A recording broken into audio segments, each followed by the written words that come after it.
이라고 생각할 수 있지만 예수님이 얘기하는 이 행복은 바로 아버지 하느님 나라에서 누리는 그 각별한 상태, 이 상태를 성서 원어에서는 마카로스라고 표현합니다. 이 마카로스, 이것을 주겠다. 지금 무는 이들아, 지금 금지리는 사람들아, 이 참된 행복 마카로스를 너희에게 주겠다. 오직 나 예수를 통해서. 그랬을 때 이 참된 행복에 대한 샘플링이 바로 예수님의 부활입니다. 영원히 죽지 않은 세상, 아버지의 품이 우리 믿는 이들에게 제공된 것입니다. 이 참된 행복의 궁극적, 이 체험된 현실이 예수 그리스도의 부활로서 우리에게 입증되고 우리에게 이 세상을, 이 부활을 주신다. 그렇다면 바로 우리가 걸어야 될 이 40일 동안의 사순시기는 더없이 우리에게 특별한 영성의 시간이 되어야 된다는 거. 단순히 바로 이 재계를 지키고 또한 해계를 넘어서서 좀 더 영적인 차원을, 가치를, 눈높이를 높여보자 라고 말씀을 올리고 싶습니다. 이 40일 동안의 사순시기를 보내려고 한다면 성서는 예수 그리스도의 말씀에 따라서 세 가지 원리를 제시합니다. 그 첫 번째는 예수님 말씀합니다. 누구든지 내 뒤를 따라오려면 뭐라고 말씀합니까? 자신을 버리고. 같이 합니다. 자신을 버리고. 이 자신을 버린다는 게 뭘까? 바로 이것을 영성적으로 풀이해주면 자라고 얘기합니다. 자부정.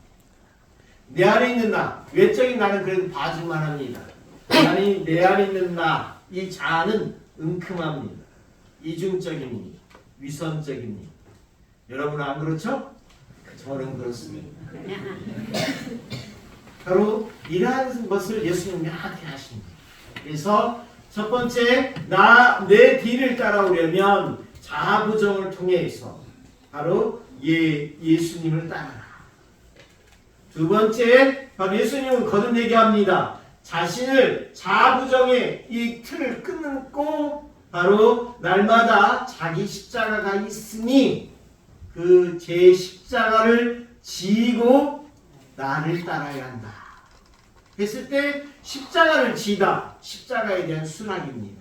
같이 해봅니다. 십자가의 수락. 십자가의 수락. 이 수락, 받아들이라는 뜻입니다. 순환이 아니라 이 십자가의 수락. 바로 누구나가 짐은 있는데, 십자가는 있는데 대부분 덥석 짊어지는 사람은 없습니다. 다 회피하려 하고 요리조리 내뺍니다. 맞죠? 네. 그랬을 때 예수님은 바로 제 십자가를 져라. 중요한 명령입니다. 그리고 세 번째, 나를 따라야 한다. 누구를 따라야 한다?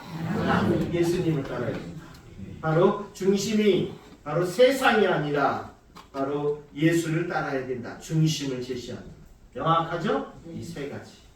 바로 자아부정, 십자가 수락, 바로 이 중심, 예수님 중심. 그러면 이 세 가지 원리를 가지고 이 사순 일주일을 사는데 바로 여기에서 첫 번째 예수님께서 제시하는 말씀은 바로 이 중심을 잃거나 중심에서 엇나가게 하거나 중심을 살지 못하게 하는 유혹을 끊어버려라. 그 유혹을 끊는 거에 대해서 예수님은 몸소 샘플링으로 보여주십니다. 그죠? 오늘 복음이 그겁니다. 왜 뜬금없이 유혹이야? 바로 예수님을 놓치거나 그리고 예수님을 못 보게 하거나, 그죠? 이것을 먼저 성찰하고 끊어내라. 악마는 말합니다. 당신이 하느님이라면 이 돌들어 빵이 되라고 해보시오. 그렇습니다. 바로 이 유혹은 빵적인 것, 먹는 것에 집착을 갖고 있는 이들에게는 빵이 곧 하느님입니다. 맞죠? 여러분 아니죠? 아닙니다. 바로 이 먹는 것이 빵이 하느님일 수 있습니다. 우리는 종종 그렇습니다. 신앙이고 하느님이고 기도고 관심 없고 뭐든지 우선 먹고 살아야 할 것이 아니냐고. 그랬을 때 하느님께 바로 명확한 중심을 두고 바로 그 모든 것을 끊어내라. 이에 대한 명확한 답이 예수님을 통해서 터져 나옵니다. 같이 합니다. 사람은 빵만으로 살지 않습니다. 빵만으로 살지 않습니다. 이걸 머리는 다 알고 이게 참 좋은 말 같아. 그런데 우리는 그렇지가 않아요. 이 부분을 성찰해내라. 우리네 사람은 특히나 신앙인은 빵으로 배만 채우려 할 것이 아니라 하느님의 말씀으로 영혼을 살찌우도록 노력해야 된다. 두 번째 유혹은 명예에 대한 권력 욕에 대한 집착을 얘기합니다. 우리는 먹는 걱정을 하지 않아도 살 만큼 되면 쓸데없이 우리의 에너지를 어디다 써요? 우리가 쓰는 이 집착이 있습니다. 그것이 두 번째 유혹입니다. 바로 이름을 알리고 싶은 명예욕이 그것이요. 권력을 가지고 세력을 행사하고 싶은 것이 그것입니다. 해서 악마는 예수님께 온 세상의 권세와 부귀 영화를 한순간에 파노라마처럼 쫙 보여주십니다. 그리고 유혹합니다. 만일 당신이 내 앞에 엎드려서 경배하면 이 모든 것을 당신에게 주겠다고. 그러나 예수님은 과감하게 얘기하십니다. 주님이신 너희 하느님만을 경배하고 그분만을 섬겨라. 그죠? 요런 답은 딱 외워뒀다가 벼른박에다 딱 써서 붙여놓고서 써먹으라는 거예요. 그렇죠? 우리한테 자꾸 손 내밀고 미는 사람 있잖아. 이런데 예수님처럼 꼭 딱 갖추고서 같이 한번 따라서 해봅니다. 주님이신 너희 하느님을 경배하라. 주님이신 하느님을 섬겨라. 어렵지 않죠? 네. 답은 너무나 심플하고 단순하네. 그죠? 이걸 가지고 우리가 사는 거죠. 바로 이 부분에 예수님께서는 악마의 하수인이 되어서 헛된 썩을 부귀 영화와 향락을 누리기보다는 굶주림 속에서도 하느님의 아들로 남아있기를 원하십니다. 우리에게 명확한 이 설례를 보여주는 것이죠. 우리는 잘 압니다. 세상적 부귀 영화와 권세가 인간을 구제하는 것이 아니라 하느님만이 우리네 사람을 영원한 삶으로 구원할 수 있음을 우리는 잘 압니다. 세 번째 유혹은 바로 예루살렘 성전 꼭대기에서 일어납니다. 악마는 예수님께 당신이 하느님의 아들이라면 거기서 몸을 던져 뛰어내릴 것을 제의합니다. 그러나 하느님의 아들인 예수님께서는 그런 일쯤이야 그분의 권능으로 식은죽 먹기를 해낼 수 있습니다. 더욱이 당신의 능력을 한껏 발휘해서 모든 사람들 위에 군림함으로써 왕 중의 왕의 자리를 차지할 수도 있습니다. 그렇지만 예수님께서는 당신의 능력을 발휘함으로써 인간들을 압도하고 그 위에 군림하시기보다는 하느님의 의중, 하느님의 뜻, 하느님의 능력을 발휘하여 살기를 철저히 이 하느님의 능력에 의지하는 약한 쪽, 나약한 쪽을 선택합니다. 그래서 말씀합니다. 같이 해봅니다. 주 너희 하느님을 시험하지 마라. 요 말씀을 딱 문신처럼 딱 신작에 새겨놓고 써먹으세요. 자주. 알겠어요? 네. 요거는 매일 써먹을 수 있는 케이스가 매일 발생할 겁니다. 주 너희 하느님을 시험하지 마라. 그죠? 네. 이걸 가지고 여러분들이 우리가 살아야 됩니다. 우리네 신앙인은 무수히 많은 세상적 유혹을 받고 삽니다. 물질에 대한 유혹, 권력에서의 유혹, 명예 유혹, 온갖 일상생활에서의 유혹들. 우리가 지금까지 살아온 길을 돌이켜볼 때 숱한 남의 유혹을 당하기도 했지만 때에 따라서는 우리 자신이 악마가 되어 남을 숱하게 유혹하는 경우도 있었습니다. 맞죠? 네. 이걸 인정해야 돼. 그래서 이걸 인정하고 이 사순시기 첫째 주일에 이거부터 정리해내라 라고 우리 주님께서 가르쳐 주시는 겁니다. 이 사순시기는 결국 그것입니다. 유혹을 끊고 바로 우리 그리스도인들은 여러분 하나하나는 남다릅니다. 바로 저 슈퍼에 가면 계란들이 숱한 계란들이 많습니다. 그죠? 그 계란들 중에는 알을 낳을 수 없는 무정란들이 많이 있고 또 알을 낳을 수 있는 유정란들이 있습니다. 나는 그리스도의 유정란이다 라는 것을 명확하게 자리매김을 하는 이 시기가 사순시기요. 유혹을 끊으라는 것은 내가 그래 맞아 나는 현차는 무정란이 아니고 유정란이었지 이것에서부터 시작하는 겁니다. 유정란 맞죠? 네. 그렇죠. 이 정도는 알아들었으니까 이제 살면 되는 것입니다. 바로 여러분들은 다른 사람도 아니고 꼬미시무 간부들은 바로 레지오 마리의 이 직책상 여러분들은 중대장급 이상들이요. 다 대대장들. 그죠? 네. 우리 꼬미시무 단장님은 여단장이요. 여러분들이 다 대대장, 여단장으로서 신앙적인 모범문자로서 이렇게 또 예수 냄새가 나야 되고 예수가 만져져야 되는데 여러분들이 현찮으면 당나라 군대가 되는 거예요. 그죠? 그랬을 때 오늘 이 피정처럼 이 수레가 여러분들에게 촉촉히 바로 스며들어서 이제 본래적인 그리스도 원하는 바를 사는 여러분들이 되었으면 좋겠다. 오전에 여러분들이 이게 순례를 네 군데 이렇게 다녔습니다. 어떻습니까? 이 홍지읍성 격이 성지로서의 격이 맞아요, 틀려요? 이 격이 쫙 환경이 되어 있죠. 문제는 이제 조성이 돼야 되는 거죠, 그죠? 이렇게 보면 이만한 데도 없어. 뇌학자들이나 장애인이나 어린아이들이 쉽게 걸을 수 있는 틀이 이렇게 쭉 되어 있죠, 그죠? 무리함이 없어요. 했을 때 왜 홍주 성지일까? 바로 이것을 잘 알아야 됩니다. 바로 한국천주교회 사안에서 한양은 우리네 사람을 지금 머리 역할을 했습니다.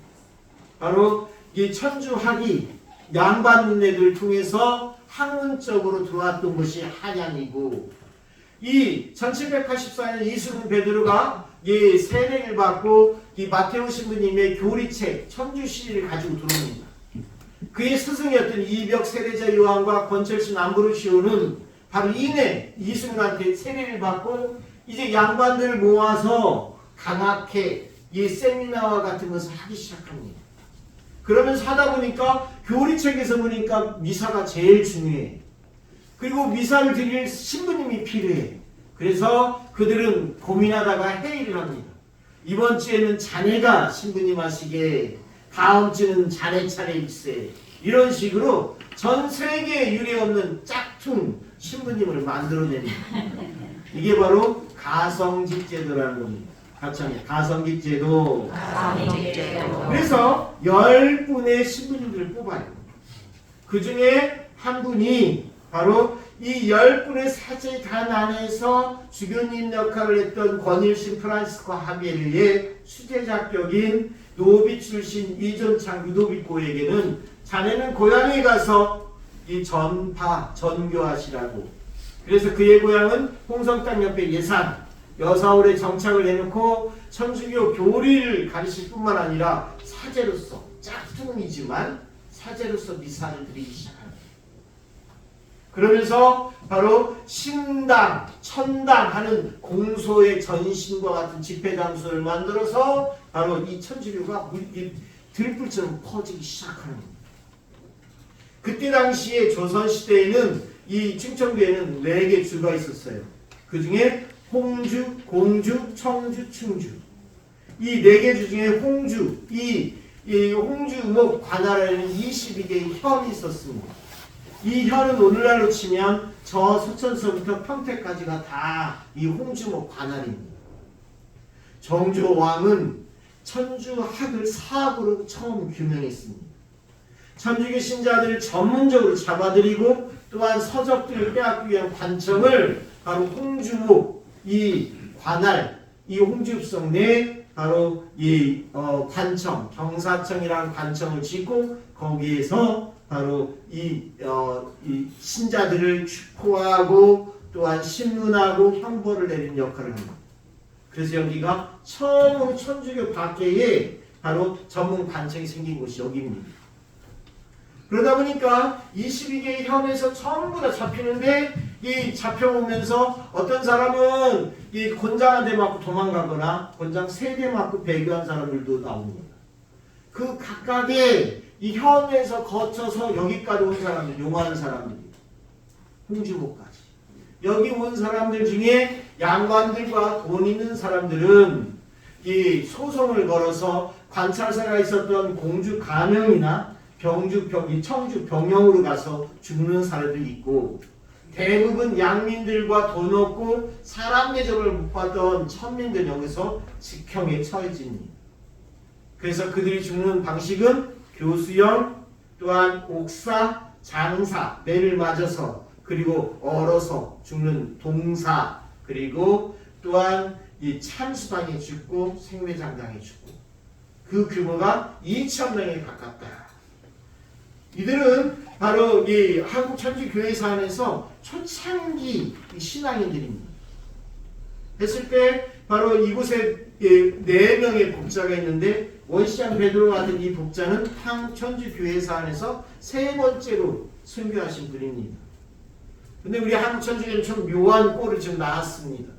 바로 한국천주교회 교세를 대내적으로 알리기 위해서 우리 순교의 역사를 첫 번째 이 자랑거리를 내세우면서 백삼이 성인을 이 성인품에 올렸습니다. 근데 묘하게도 이분들이 죽은 다음 50년, 70년 뒤에 바로 기해박해, 병이박해 때의 순교자들을 성인품에 먼저 올립니다. 백삼이 성인, 대부분이 기해, 병이박해 때의 순교자들입니다. 그러면서 이 땅에는 많은 성인들이 있다 해서 백자, 이게 많다라는 뜻으로 100명, 그리고 성부, 성자, 성령의 도움 아래, 은총 아래 있다 해서 3위, 103위 성입니다. 이제 이 초창기에 우리 순교자들의 이 순교는 바로 이 사료적으로 부족하니 바로 뒤늦게 이 2016년에 교황님 오셨을 때 복작품을 오른 거죠. 그래서 4분의 복작품이 있는데 이것은 시간 안에서 자리를 잡을 것입니다. 여하튼 이들이 여기 경사청에 천주교 신자들이 싸그리 잡혀오면서 바로 박해가 심해지는 과정에서 그때 당시에는 가족들이 옥바라지를 합니다. 그러다 보니까 이 가족들이 전부 다 천주교 신자들입니다.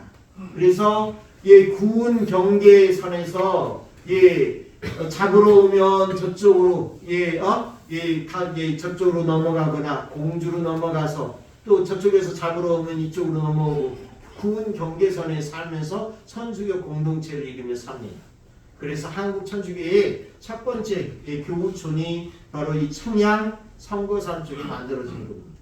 그러면 더 박해가 심해지니 이것이 삐져나가서 경상도, 대구, 강원도, 전라도로 퍼져서 이곳에서 이 천주교가 전파가 된 겁니다. 그래서 이 홍주 순교 성지는 사람으로 치면 바로 척추와도 같은 역할을 했다. 이 지역이 공교롭게도 이 바닷물이 이 육지로 들어오는 내포 지역입니다. 이 내포 지역 안에서 바로 천주교 내포 지역에서 이 신앙과 또한 지리, 행정의 중심지가 홍주입니다. 그래서 이 부분이 왜 그렇다면 이토록 역사가 깊은 이곳이 개발이 늦었습니까? 바로 이 읍성, 여러분들 보다시피 읍성 내에 어떤 민가들이 들어와서 바로 성지로서 조성하기가 쉽지 않은 차원에서 지금 현실에 놓여 있는 것입니다. 이 내포라는 말 잊지 마십시오. 한국 천주교회가 세상에 내놓을 수 있는 아주 대표적인 트렌드입니다. 같이 하면 내포. 여기 충남도청도 이 내포 신도시에 자리를 잡고 있지 않습니까? 이 내포란 말은 한국 천주교에서 이 정말 귀한 이 주제만 가지고도 유네스코에 충분히 통할 주제인 것입니다. 그 내포의 중심에 홍주가 있다라는 거 잊지 않았으면 좋겠고, 그런 차원에서 이제 이것이 개발이 돼야 되는데, 그죠? 보면 저도 여기에 3년째 됩니다. 부임한 지. 근데 저는 안식년 주신다 하더니 인사를 여기로 냈습니다. 그래서 여기에 해결점이 있어서 그런지. 그리고 와서 보니까 처음 접한 일이 바로 이 홍주읍성 보건화 사업이 이루어지고 있었고, 바로 저희가 집회했던 그 전에 성당 자리 보신 분 있죠? 네. 예, 거기 4층 건물, 약국 건물의 1층 20평짜리의 자리가 성전 역할을 하고 있었습니다. 20평 월세를 내면서. 근데 홍주읍성 보건화 사업 가운데 저희 보고 바로 그 건물을 군에서 매입해서 작년 9월에 부셨습니다. 부신 자리도 보셨죠? 네. 기가 막히죠? 그러면서 우리 보고 읍성 밖으로 나가기를 원했습니다. 나가야 되겠습니까? 안 나가야 되겠습니까? 나가야 돼요. 답은 명확하죠? 그런데 어쨌든 이 안에 머무르려 하는데 공직자 한 분이 그럽니다. 바로 이 시부님이 제 아무리 그래도 이 안에 이 천주교 땅 한 평이 없으니 가능하겠냐. 그래서 어쩌면 고민을 해서 바로 현재 이 자리에 땅을 매입해서 이 신축 행위를 못하는 사적지인이 바로 건물을 리모델링해서 작년 6월부터 이곳에서 이사를 공헌하게 되는 겁니다. 이곳은 성지로서 완전 정착은 아닙니다. 이곳에서 당장 또 나가라고 하면 나가야 될 판입니다. 사회적인 근거, 등록문화재든 바로 이 유산적인 근거를 마련해서 그 누구도 어쩌면 왈가왈부할 수 있는 대상 밖으로 우리가 정착을 해내야 되는 과정이 있습니다. 알겠죠? 네. 바로 저도 이곳에서 말뚝박기를 작정했습니다. 그래서 그래야 되지 않겠습니까? 저는 2003년부터 9년까지 공세리 성지에 있었습니다. 그래서 또 여기 하니까 신명이 다 하겠지 이렇게 생각하지 말고 이 접한 현실은 참으로 암담합니다. 모든 것이 그리움만 쌓이고 한숨만 나오는 그랬을 때 그럼에도 불구하고 하나씩 가려하는 예수님만을 보고 여러분들은 간부들이라 그죠? 대대장이고 여단장이니까 이 부분을 같이 공유하고 그렇다면 이것에 대해서 대사회적으로 많이 알려야 되겠다. 교회적으로 교회 내에서 이것들에 대해서 알려야 되겠다. 이러한 사명감을 꼭 이 미사 안에서 함께 저와 함께 기도 지향을 두고 이 미사에 임하면 좋겠습니다. 유혹에 이긴 분들이 이 장한 우리 순교자들입니다. 오직 그리스도 중심으로 바로 보란듯이 걷고 우리에게 그 승리를 보여주신 분들입니다. 이분들의 삶은 참으로 슬프고 아프고 패배자처럼 보였으나 지금 그렇지 않습니다. 이분들이 일궈낸 가치, 하느님 앞에 만민이 평등하고 이 양반과 상놈이 없는 계급이 타파된 세상, 인간이 존엄한 세상은 누가 만들었습니까? 하느님이 원하고 하느님의 섭리로 이들에 의해서 바로 정착이 된 것입니다. 하나쯤에 여러분들이 좋은 세상 왔다고 착각하지 마십시오. 왜 이 귀한 가치를 알리고 자랑스럽게 자랑하지 못하십니까? 그래서 바로 유혹에 진 사람이 어떤 사람인지를 한번 마지막으로 알려드리고 싶습니다. 우리 한국 천주교회사에서는 바로 유혹에 쩌들은 사람, 배교자 김순성 요한이 있었습니다. 이런 사람들도 알아라. 우리 이 김순성은 성서에서 치면 대마자 이스가리오 유다와 같은 사람입니다. 김순성은 한때 천주교를 믿는다는 이유로 가문에서 쫓겨나 고통을 당한 적도 있습니다. 그러한 어려움 속에서도 신자들로부터 열심한 신자로 인정을 받은 적도 있었습니다.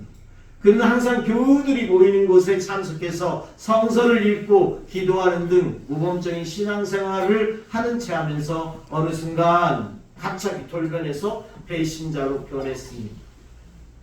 1839년 기회박해 때 자신을 끔찍이 돌봐줬던 앵베르 주교님과 모방 신부님, 샤스탕 신부님을 관아에 밀고 했습니다.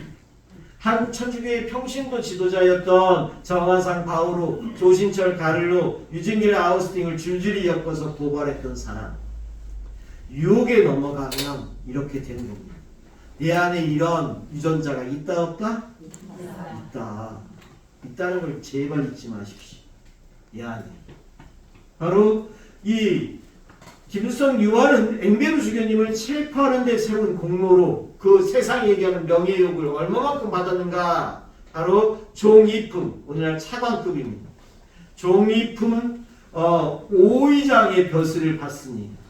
바로 5명의 군사를 늘상 거느리고 다닐 수 있는 이러한 벼슬을 5위장의 벼슬과 관직을 얻었던 김수성 유아는 묘하게도 그 다음 해에 재인으로 대역 부도 재인, 바로 재인으로 몰려서 전남 신지도로 유바돼서 영모에 관련했다는 측면이 관련되어 1862년 7월 18일 대역 부도한 죄인으로서 산수당이 죽습니다. 고소하십니까? 그것을 이야기한 것이 아닙니다. 우리 사람인 세상 안에 이러한 것들이 내 안에 있다라는 거 잊지 마십시오. 그리고 우리 교회 사례는 이러한 부분이 슬픔도 많습니다. 유혹을 이겨낸 장한 분들 있지만 유혹에 져서 참으로 패배자의 인생들도 많습니다. 이제 우리 차례입니다. 무엇을 살 것인가? 이 미사 안에서 명확하게 뜻을 경고해서 주님 보시기에 흡족한 여러분들이 되기를 바랍니다. 아멘.